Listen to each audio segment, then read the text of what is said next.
everyone, my name is Chloe and welcome to the start of another weekly reading vlog. So today is Monday, it's like 2:04. I'm coming to you a little windblown and disheveled because it is so windy outside. If you guys don't know, I live in Kansas. So being windy is not like something we are foreigners to, but I do live like in the Flint Hills, east side of the state. So we don't get like terrible winds all the time, but today is currently 75 degrees, but so gosh darn windy. So, sorry for my appearance, but I just thought I'd get on here and say hello. Welcome to the start of another week, and to let you know that I finished the book I was reading last night, which was Honey Girl by Morgan Rogers. So, this is a book of the month book that I just got in February. It is a new release, and I'm so proud of myself for like reading it early or like on time because I got book of the month. February was my first month, and I don't want to let all of these like just go get a place on my shelf. So I'm really glad I read this. And I think I'm going to give it 3.5 stars. I'm not 100% sure on that. I haven't written my review yet, so I'm going to give you my thoughts on it now, and I may come back with even more later, but I think 3.5 stars. So this book is about this girl who, she's like mid-20s, I think, and she just got her PhD in astronomy. And she is very like on top of everything, just perfectionist, type A. And so when she wakes up one morning in Vegas in a hotel room with a wedding ring on, knowing she married another woman, she's like, what did I just do? Like, what happened?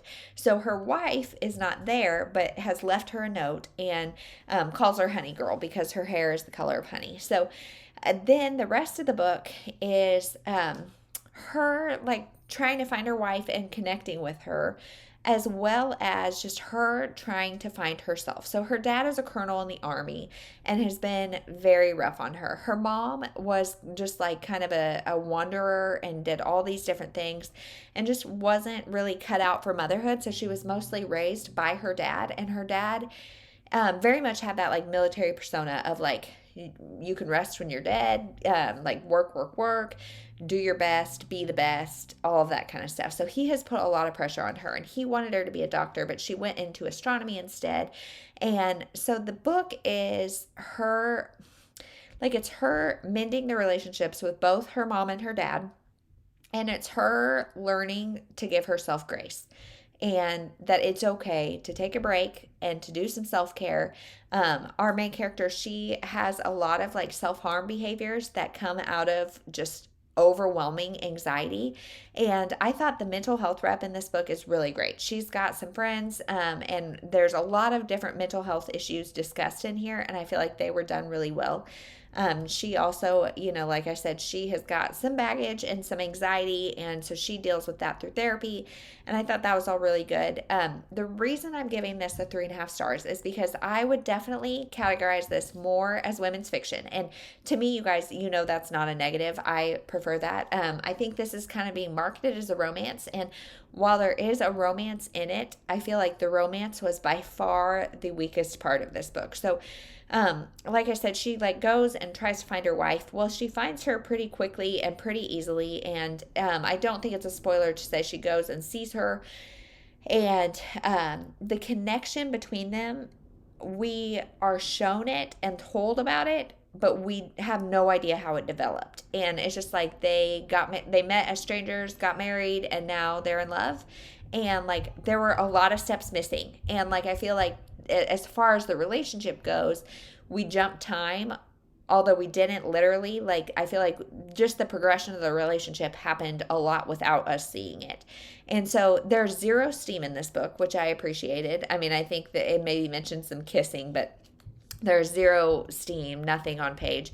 So I really, really appreciated that. But I just felt like there was a lot missing in the romance. And I loved the way that this really dealt with our main character's growth and development as an individual. And I thought that was exceptional. And I loved the conversation around like chasing your dreams versus meeting other people's expectations, and just that idea of giving yourself grace. For me, that is something that is very, very, very hard. And for all of us who identify as perfectionists, that is very, very, very hard. And not to identify yourself as a failure when you just need to take a break, when you need to just let yourself let loose for a minute and maybe stop chasing whatever the dream is for some period in order to like maintain your mental sanity. I think that conversation was really, really great in this. So I overall enjoyed it quite a bit.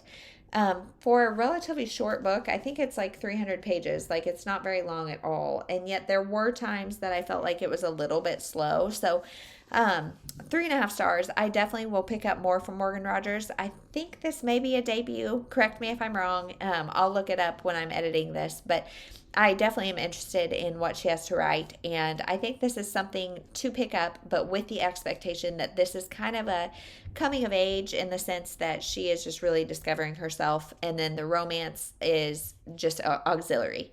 The marriage and stuff was used as a way of saying like, this girl is acting out a character because she's just kind of at a breaking point. And not that it was a bad thing, but it was just out of character because she has got to take a darn break. So that is everything for that. As far as what I'm going to pick up next, I don't know. I have To Love and to Loathe by Martha Waters, Mother May I by Jocelyn Jackson, and The Good Sister by Sally Hepworth. All three of those are arcs that are coming out, I think all three at the beginning of April. And so I think I'm going to try to pick up one of those. And I don't know which one.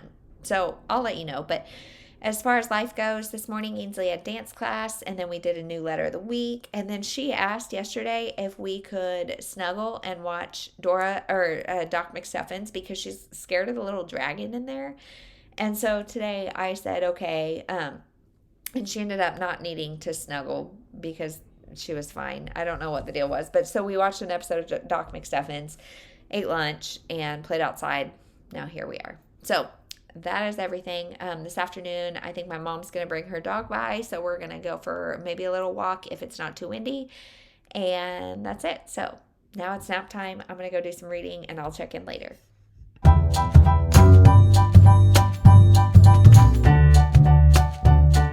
Hey everyone, it is Tuesday and it's like 5 o'clock and we've been playing out in the front yard, and I just snuck back here to the back deck so I could film a clip in quiet because you guys, it is so windy again today. That's today's weather update. It's like 55, and so I was like, okay, it's sunny, 55, we're gonna go out and walk. So we went out and walk, and it's like literally Ainsley had a baby in her stroller and it blew out, and so it is very, very windy. So we came back and we're playing in the garage and stuff, but today has been just kind of a crazy day. Last night, the wind was so loud that I ended up sleeping in Ainsley's room, and it was just a very, very long night. And then today, I had a doctor's appointment, and me and Ainsley during Annie's nap, we went and had a Mama and Ainsley Target date. And so we just got some stuff for Easter eggs. I got some some eggs because I didn't know if I'd be able to get them later in the week because it seems like stuff goes like crazy. So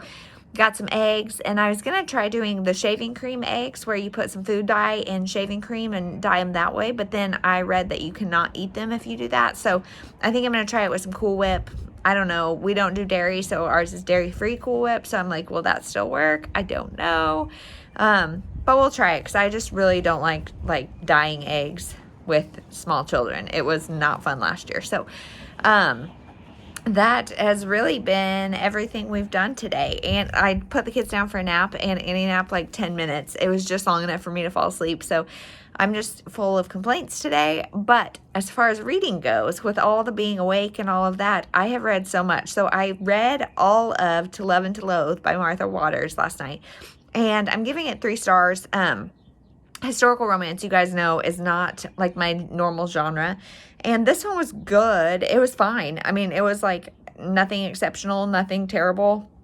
It was funny. The characters were very modern, and just in a historical setting. So I think if you like that, it would be a good one. So this one is about Diana and Jeremy, ironically. And so they were friends when they were young because Jeremy was friends with Diana's brother.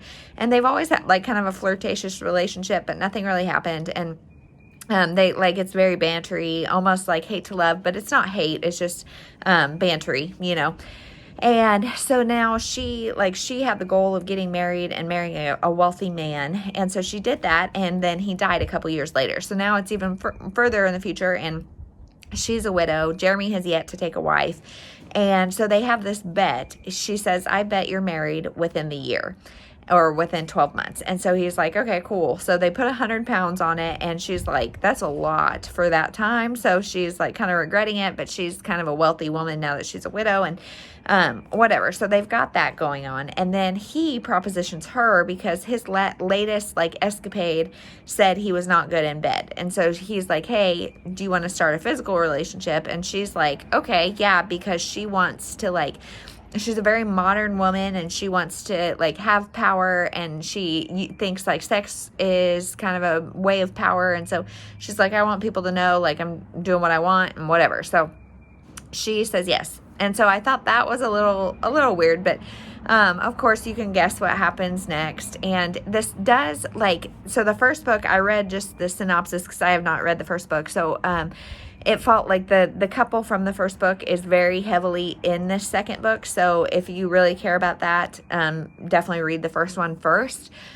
But I didn't think I would probably read the whole series, so I don't mind seeing like where they are now. There is some LGBTQ rep in here, although I don't know that it's that great. And there's like somebody else outs them, and so that's not great. But overall, I thought it was funny. It was all right.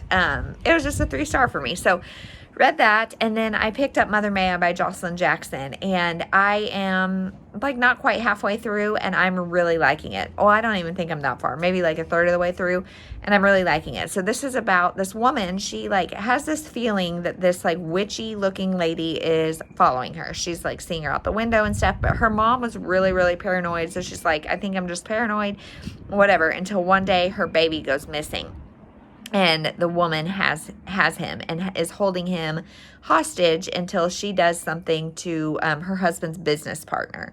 So we're trying to get the baby back, and it's really stressful, really tense, really good. So far, I'm very much enjoying it. Here at wherever I am, it's slowing down a little bit. Like the first quarter like flew. It went so fast. And now it's slowing down just a little bit, but so far I'm still really intrigued. Like why did this woman have a grudge against the business partner? Why does she take the baby as a way of getting there? And then this woman has 2 like teenage daughters, and then this baby. So it's going to be really interesting. I really like these kind of books, although child kidnapping stories do freak me out quite a bit, especially this woman definitely has some screws loose. So, so far so good. I'm really liking it. Now, my dad just came over and played with us outside for a while, and now I came in and I'm going to make some dinner. Tonight is Tuna Tuesday. Last night, I think I put a clip in, the letter of the week is D.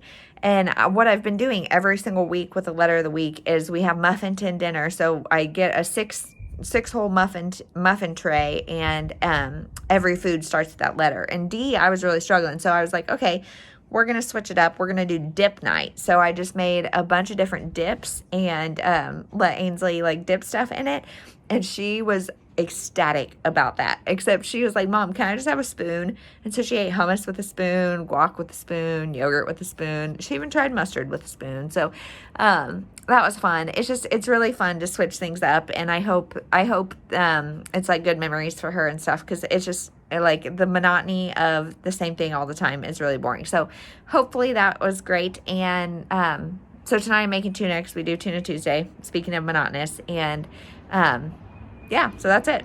I will check in later and let you know what I think of Mother May I. And tomorrow is going to be like the best day ever. It's going to be really cold and really windy and really gross. And so I also like pulled my hip muscle kind of. I have torn it before, and it's just kind of been bothering me. So I asked my mom if she would come over while Annie naps and play with Ainsley so I could go get a quick massage. And she said yes. And so I am having some serious mom guilt about doing that, but I'm going to do it. So that's at 10:45 tomorrow morning, and I cannot wait. I am going to just zonk out and probably be like, I don't even care what you do. If you just let me nap here, I'll pay for that. That's fine. It's fine. So I'll check in tomorrow and let you know how it goes.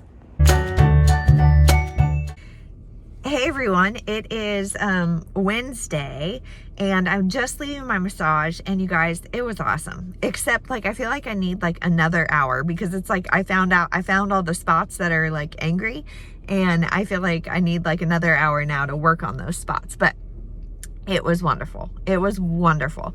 And I finished Mother May I right before I left. And so I finished that. And then I had like a kind of self-help Bible study book on Hoopla, but something went wrong and I couldn't listen to it. So I ended up starting The Good Sister by Sally Hepworth. And I just had an earphone in while she was doing the massage, and it was like bliss. If I could do that every week, I would be in heaven. But so let's back up and talk about Mother May I by Jocelyn Jackson. So I finished this literally right before I left the house. So I have not written a review or anything, but I would probably give it like 4 stars maybe. So like I said, this book is about this woman who swears she sees this like witch following her, and then her little boy goes missing. And so the book is trying to figure out what happened to her little boy, but somebody is calling her saying like, I've got this baby and here's what you have to do to get him back. So not really, like, she's just trying to find out how to get her son back. And she's got this private investigator who is an old friend working with her and trying to get her son back. So I don't want to say a whole lot about it because it is a thriller. The first quarter was really, really thrilling, and like the third quarter was like really, really fast paced. The second, like somewhere there in the middle, it kind of slowed down, and then the end was good, but like I wasn't as interested in it, I guess.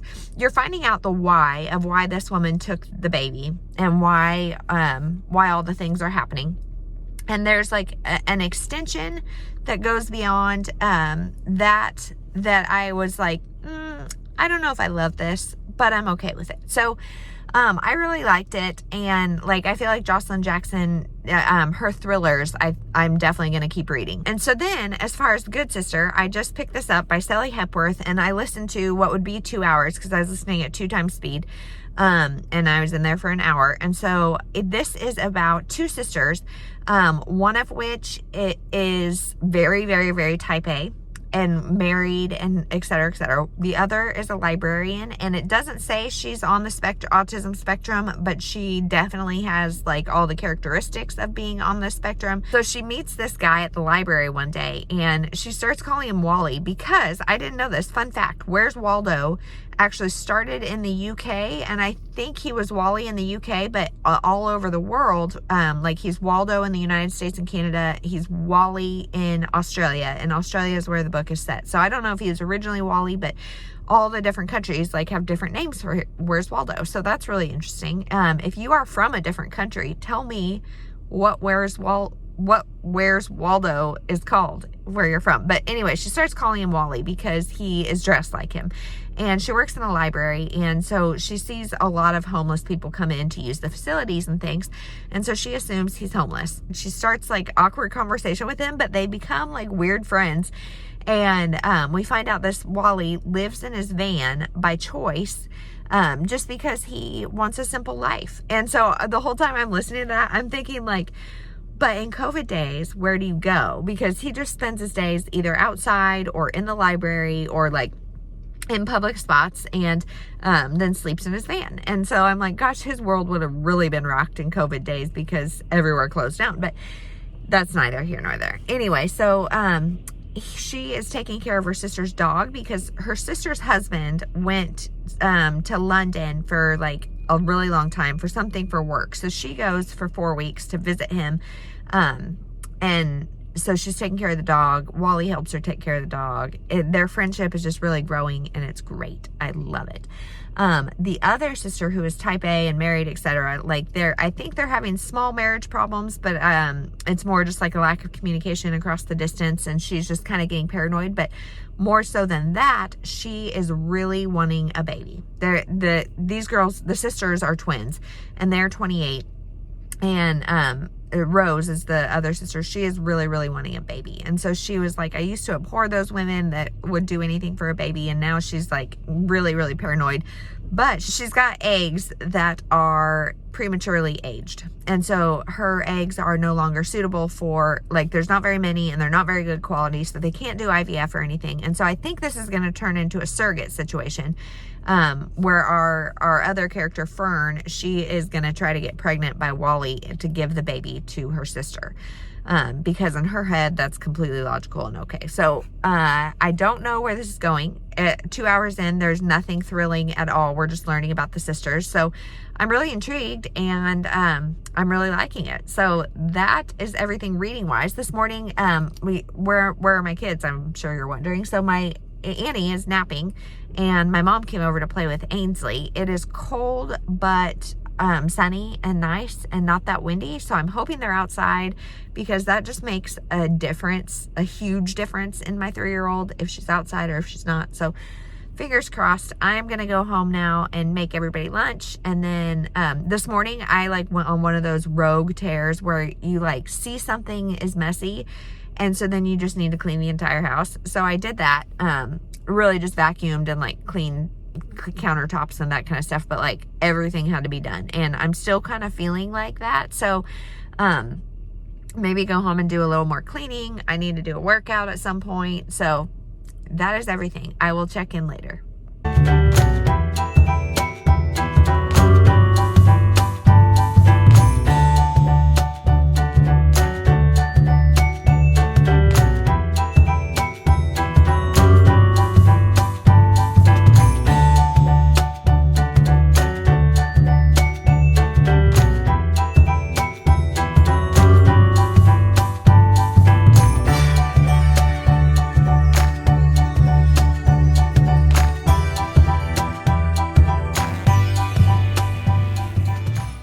Hey everyone, it is Thursday and it's 4 o'clock. The kids just woke up, but I haven't gotten them yet, so I'm gonna have to make this kind of quick because they're both in that stage of I'm awake, but I'm happy and I'm not gonna complain.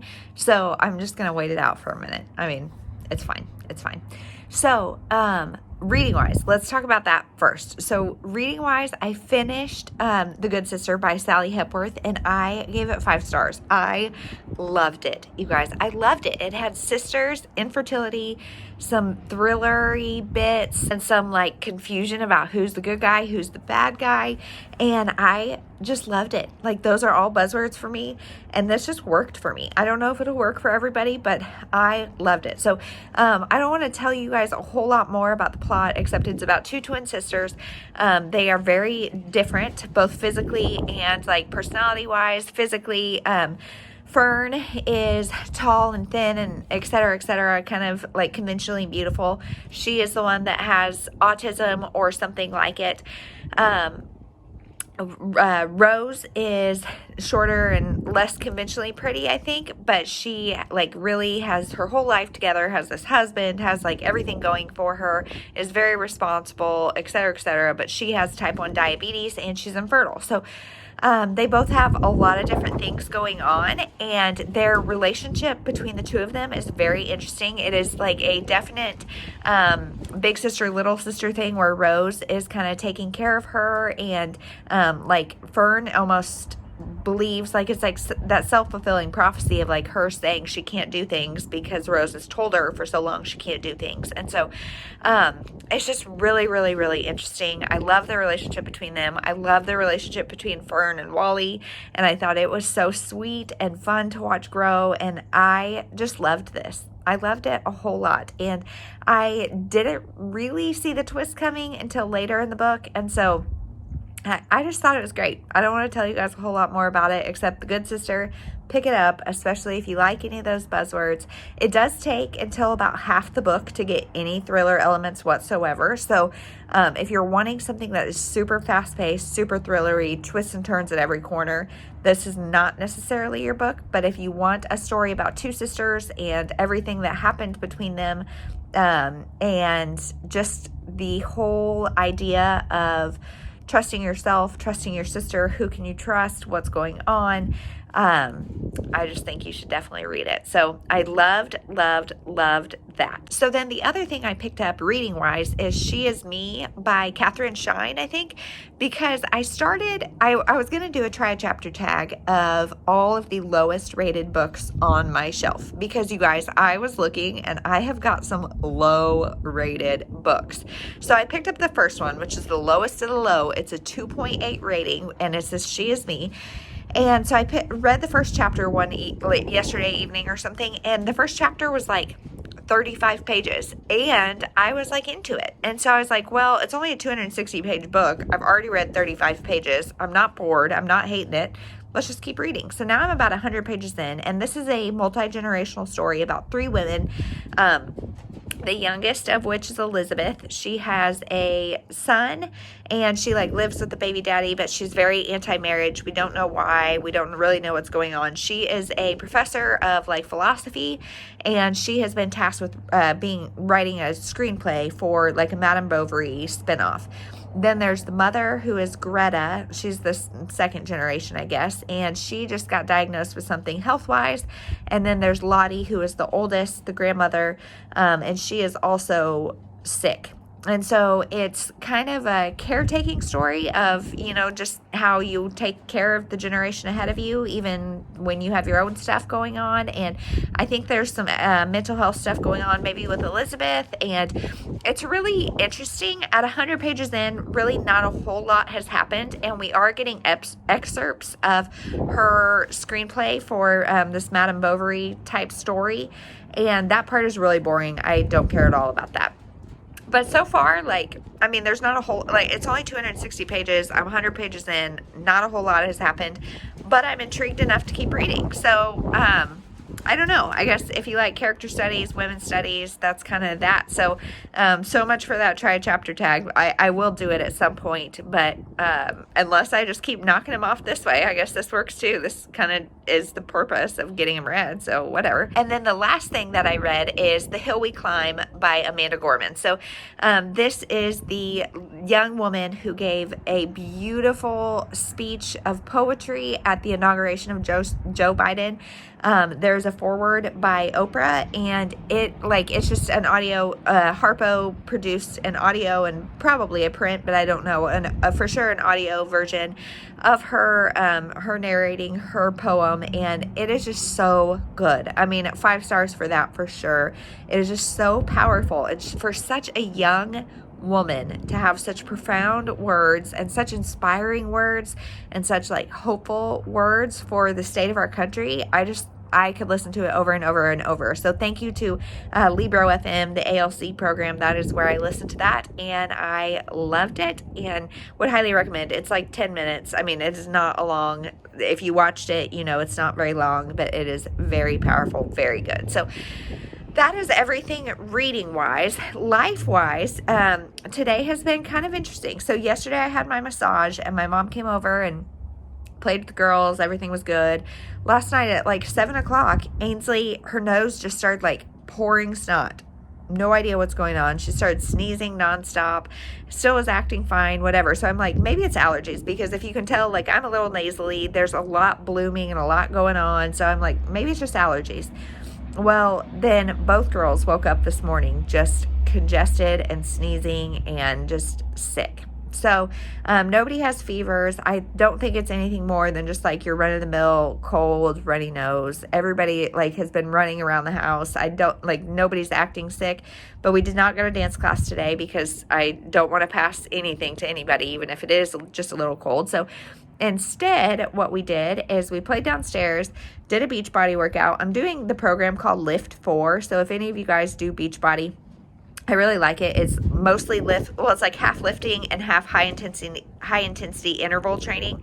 And today was all high intensity interval training, and so those days are exhausting. But so we did that, and then when I put Annie down, me and Ainsley dyed eggs, and I did the Cool Whip method this time. So you soak your eggs in vinegar, and then you just put food coloring in Cool Whip and let them go to town. And you guys, every time I do stuff like this and sensory bends and things, my daughter does not like to have messy hands, and so she wouldn't do it. She wouldn't do it at first, and so then we did it in the garage because it was so cold. It was 27 degrees this morning. So I got like a bucket of water and let her wash her hands every single time she touched anything. And so she finally did it, and it was really fun. And then we let them sit while we ate lunch, and she made our aunt, Jeremy's aunt and uncle. So our aunt and uncle, her great aunt and uncle, sent Easter card and stickers and stuff. So she made a little thank you card, which, pro tip, if you have little kids and give them stickers,